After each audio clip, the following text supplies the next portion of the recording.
जगली पाहिजे आणि मराठी पुढे जायला पाहिजे आणि शाळा पण या मराठी शाळा पण चालू राहायला पाहिजे या मताचे आम्ही आहोत। आणि याच्यासाठी ज्या मेजरीच्या जोरावरती यांनी जो ठराव पास करून घेतला की नव्या मुंबईतल्या पूर्णपणे मराठी शाळा बंद करायच्या, ज्या पद्धतीने हे प्रायव्हेट लोकांची जी धारणा असते ती धारणा यांनी अंमलात आणण्याचा प्रयत्न चाललेला आहे। आणि आमचं म्हणणं नाही तर की इंग्लिश मीडियम नका चालू करू, पण इंग्लिश मीडियम एका साईडने चालू करत असताना शिशूचे वर्ग तुम्ही मराठीचे ते कॅन्सल नका। इकडे शिशू म्हणजे KG म्हणजे शिशूपासून छोट्या म्हणजे पहिलीपासून म्हणजे त्यापासून आता त्याने असं धोरण आणलं आहे की ॲडमिशन घ्यायचेच नाही मराठीचे, पूर्णपणे इंग्लिशचेच ॲडमिशन घ्यायचे आणि पुढचे वर्ग चालू आहे तसं देतं। उद्या याच्यामुळे काय होतं, आमच्या शिक्षकांवरती पण एक गदा येण्याचा विषय आहे आणि परत मराठी ही शाळा बंद होण्याचा हा विषय आहे। आणि मला कुठे याबाबत आम्ही शिक्षण मंत्री, मुख्यमंत्री, उपमुख्यमंत्री यांना सर्वांना पत्रव्यवहार केलेला आहे आणि आम्ही तसं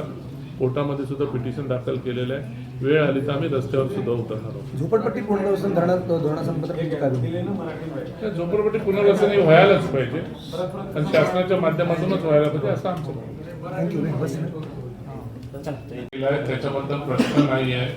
ज्यावेळेस आमच्या झोपडपट्टी बाबतीत निगेटिव्ह धोरण जर शासनाचं राहील त्यावेळेस आम्ही बरोबर मोर्चा करू, पण आज झोपडपट्टी धारकांच्या बद्दल सकारात्मक भूमिका आहे। गृहनिर्माण मंत्री एकनाथ शिंदे साहेबांची सकारात्मक भूमिका उपमुख्यमंत्री म्हणून आणि मुख्यमंत्री म्हणून CM साहेबांची पण सकारात्मक भूमिका आहे। फक्त त्याला हे जे ज्या पद्धतीने हे फसवेगिरी चालू आहे, काय लोकांना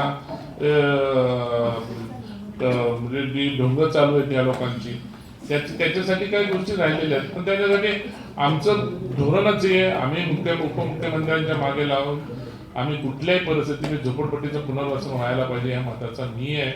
आणि आम्ही बोलत छातीत ठोकते, काय छातीत ठोकते ना रे भैया, छातीत ठोकते ना, जे छातीत ठोकून सांगतात ना त्यांनी जर 500 मीटर नावावर करून आणले तर आम्ही तर त्यांचा सत्कार करू, जाहीर सत्कार करू। त्या सत्कार नाही तर आम्ही त्यांना पदवी देऊन टाकू, झोपडपट्टी मत्सिया झोपडपट्टी सम्राट म्हणून।